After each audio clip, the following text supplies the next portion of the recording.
मेरे प्यारे बच्चों, हम यहाँ पर यूनिफॉर्म एक्सेलरेटेड मोशन की बात कर रहे हैं। और जब यूनिफॉर्म एक्सेलरेशन होगा तभी आप मोशन इक्वेशन यूज कर सकते हैं। अगर आप चाहें कि मोशन, अभी भी आप तीनों इक्वेशन यूज करेंगे। v is equal to u plus a t, s is equal to u t plus half a t square, b square is equal to u square plus two. तो ये applicable तभी होगी जब x, नहीं तो applicable acceleration है तो और डिफरेंशिएशन का कॉन्सेप्ट यूज करना। अब यहाँ पर जो क्वेश्चन है वो उसी कॉन्सेप्ट से रिलेटेड है, पर थोड़ा सा लॉजिकल क्वेश्चन में गिवन है पार्टिकल स्टार्ट फ्रॉम रेस्ट, मतलब इनिशियल वेलोसिटी जो है move under constant acceleration time, find the ratio of time in successive displacement. मतलब कि हमको टाइम का रेशियो निकाल, से पहला डिस्टेंस चला डी को टाइम लगा 1, दूसरा डिस्टेंस फिर चला डी,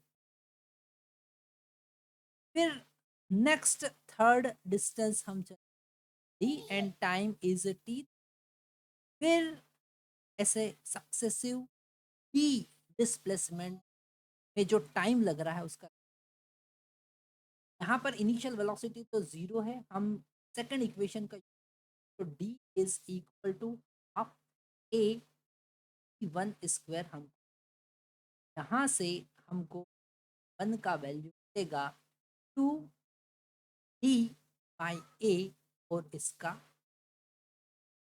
ओके।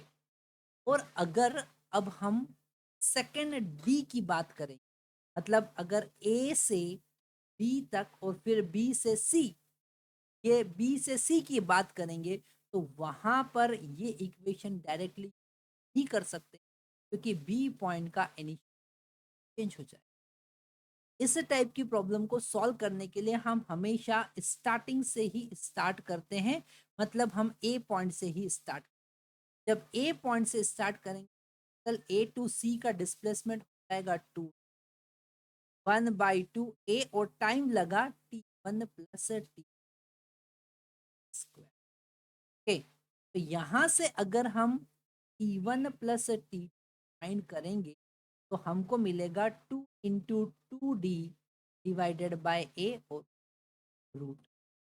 ओके, अब यहां से हम का वैल्यू निकाल सकते हैं, और वो होगा 2 × 2d divided by A minus T one, जो हम पहले ही निकाल चुके हैं, और वो होगा 2d।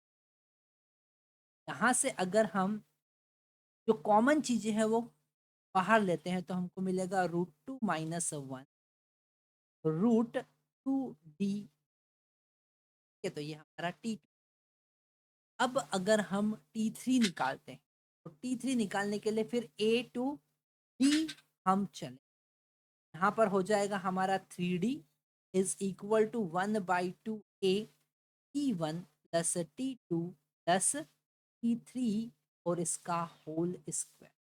तो यहाँ से T1 plus T2 plus T3 का वैल्यू हमको मिलेगा 2 × 3D, है ना। इसको थोड़ा सा हम अलग तरीके से लिखते हैं, 3 × 2D divided by A,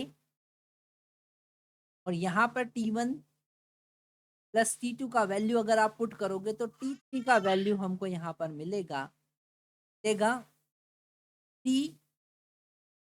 × 2D by a, और इसका root minus √2 × 2D divide by a, और इसमें से जो कॉमन चीजें हैं वो लेंगे हम बाहर, तो √3 माइनस √2 टू √2D बाई ए हमको मिल रहा है।